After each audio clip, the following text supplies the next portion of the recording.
Hello, I hope you are doing well this March, this month of transition as we move from winter to spring.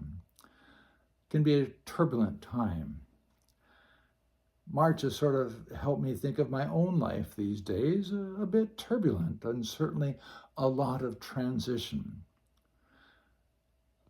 One of my favorite books gives me a little bit of a perspective on my own life as I read the story by Paulo Coelho, The Alchemist.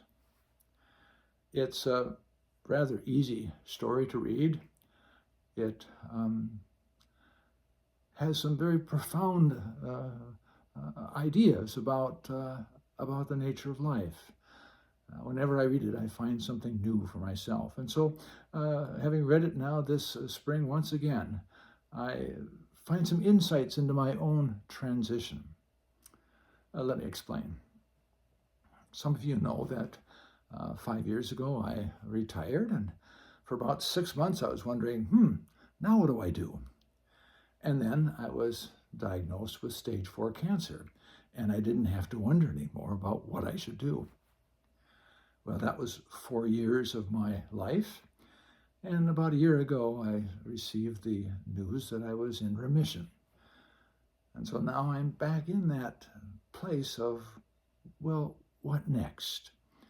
And I'm thinking a lot about, well, what have I enjoyed in the past? Would that give me any ideas about what next? I certainly enjoyed the last 13 years of my work as a pastor here in Rochester. And I've been thinking a lot about, well, what did I like? And are there certain things that I could pick up with and do again, not as intensely or with the same amount of energy involved, but I could still do them and find a lot of enjoyment. So I look back to what I've enjoyed.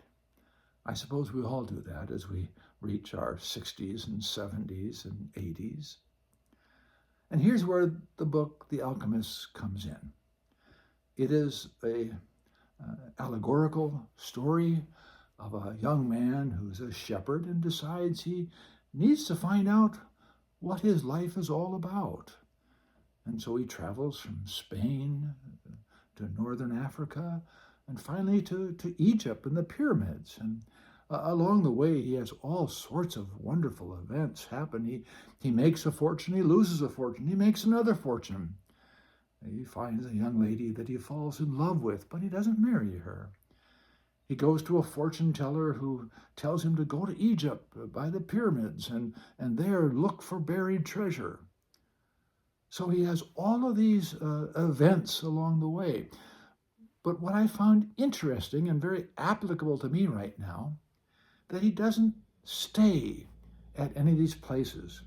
He doesn't stay with the fortune he made and eat, drink, and be merry. He keeps on moving.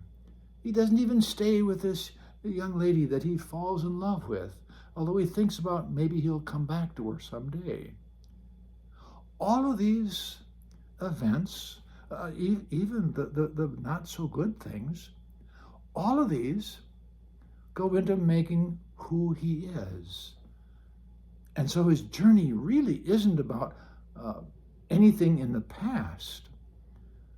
His journey is finding out who he is. What's his purpose in life? And all of these events play into that. So now back to me. How tempting to find something, look back and see, well, I really like this, and how can I do that again? And that may be missing the point of all these things. They were all there to shape and form me into who I am right now. If I keep looking backwards, I will miss the opportunity that is here right now. And so I invite myself to trust in the unknown, to look back at my strengths and what I've learned, the wisdom, but to now be open to what's next. And I'm ready for it as God reveals it to me. So I invite all of you to think of your life as all of these events, people, and wonderful as they are, were there to shape you into the person you are now. And to look forward to today and tomorrow with, I wonder how God will use me next. Probably quite different than how I've been used in the past. Blessings on the journey, my friends. We're all just walking each other home. God bless.